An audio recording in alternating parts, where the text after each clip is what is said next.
ഒറ്റ വാചകം അതിനകത്ത് എഴുതിയിട്ടുണ്ട്. അതിനാണ് പ്രതിപക്ഷ നേതാവ് ഇവിടെ വന്ന് അതൊക്കെ പറഞ്ഞത്.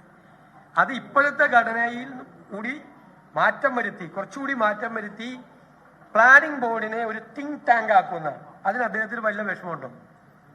ഒരു തിങ്ക് ടാങ്ക് എന്ന് പറഞ്ഞാൽ എന്താ?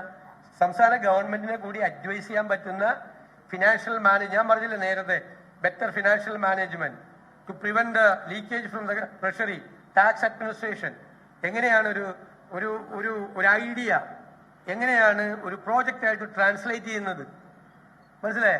ആ ജോലിയൊക്കെ കൂടി അവർക്ക് കൊടുക്കുന്നതാണ്. അത് അപ്പോഴേക്കും എന്താണ് മറ്റത് പിരിച്ചുവിടുവന്നത്, ഇത് പ്ലാനിംഗ് ബോർഡ് പിരിച്ചുവിടുവാന്ന് ഒരു വാചകം ഉണ്ടോ അവിടെ?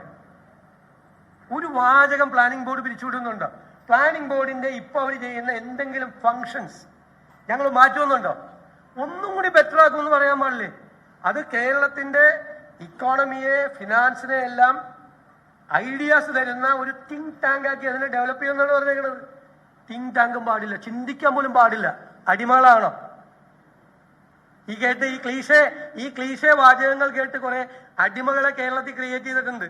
ഈ ക്ലീശേ വാചകങ്ങൾ പറഞ്ഞ് കുറെ ലെഫ്റ്റ് ജാർഗൻസ് ഔട്ട്ഡേറ്റഡ് ആയ കാലഹരണപ്പെട്ട ലെഫ്റ്റ് ജാർഗൻസ് പറഞ്ഞ് ക്ലീശേ വന്ന വാചകങ്ങൾ പറഞ്ഞ് പ്രസംഗത്തിലും വർത്തമാനത്തിലും പത്രസമ്മേളനത്തിലും ഞങ്ങൾ അതിനില്ല. അതിൽ കുരുങ്ങിക്കിടക്കാൻ ഞങ്ങളില്ല. ഞങ്ങൾ മാറ്റത്തിന് വേണ്ടിയിട്ടാണ്, പുതിയുഗ കേരളത്തിന് വേണ്ടിയിട്ടാണ്, പുതിയ കാര്യങ്ങളാണ് പറഞ്ഞത്, പുതിയ കാര്യങ്ങൾ.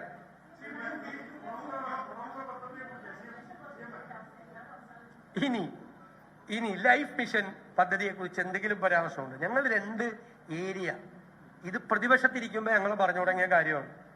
പട്ടികജാതി പട്ടികവർഗക്കാർ ഇവിടെ വന്ന് മുൻ മുഖ്യമന്ത്രി പറഞ്ഞല്ലോ, 2011 മുതൽ 2016 വരെ ഉമ്മൻചാണ്ടി സർക്കാരിന്റെ കാലത്ത് പട്ടികജാതി പട്ടികവർഗക്കാർക്ക് എത്ര വീട് പണിതു? 1. 10 കൊല്ലം കൊണ്ട് ലൈഫ് പദ്ധതിയുടെ ഭാഗമായി പട്ടികജാതി പട്ടികവർഗക്കാർക്ക് എത്ര വീട് പണിതു? അത് മെർജ് ചെയ്തോടുകൂടി അവരുടെ വീടുകളുടെ എണ്ണം ഗണ്യമായി കുറഞ്ഞു.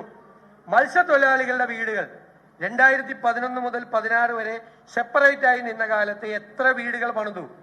ഈ ലൈഫിന്റെ ഭാഗമാക്കിയതിന് ശേഷം ആ പാവങ്ങളുടെ വീടുകളിലെ എണ്ണത്തിൽ എത്ര കുറവ് വന്നു? ഞങ്ങളുടെ കണക്കുണ്ട്. അതുകൊണ്ട് അത് 2 സെപ്പറേറ്റ് ആക്കി. ഏറ്റവും ദുർബല വിഭാഗങ്ങളാണ് ഞാൻ പറഞ്ഞിട്ടുണ്ട് ബജറ്റിൽ. പട്ടികജാതി പട്ടികവർഗക്കാരും അത് കഴിഞ്ഞാൽ മത്സ്യത്തൊഴിലാളികളും കേരളത്തിലെ ഏറ്റവും പിന്നോക്കമാണ്. കാരണം മത്സ്യ സബ്സിഡി ഉൾപ്പെടെ ഉള്ള കാര്യങ്ങൾ. ഉമ്മൻചാണ്ടിയുടെ കാലത്ത് 40 രൂപ മണ്ണെണ്ണയ്ക്ക് ഉള്ള സമയത്ത് 25 രൂപ സബ്സിഡി കൊണ്ടുവന്നു.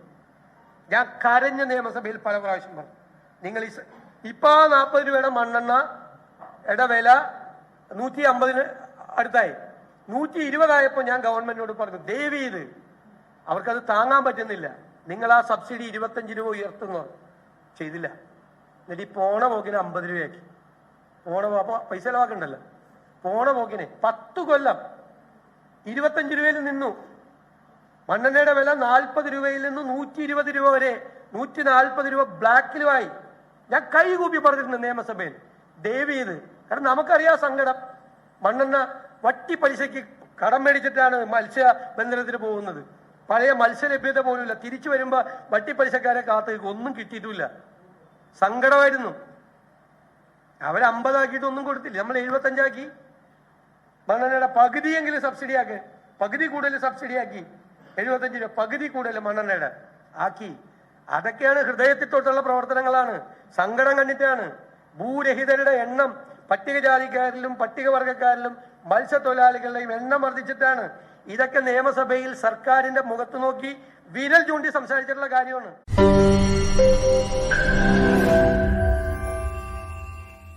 ലോകത്തെവിടെയായാലും ഏത് സമയത്തും 24 വാർത്തകളും ഓഗ്മെന്റഡ് റിയാലിറ്റി പാക്കേജുകളും എക്സ്പ്ലെയിനറുകളും വിശദമായി കാണാൻ ഞങ്ങളുടെ യൂട്യൂബ് ചാനൽ നിങ്ങൾക്ക് സബ്സ്ക്രൈബ് ചെയ്യാം.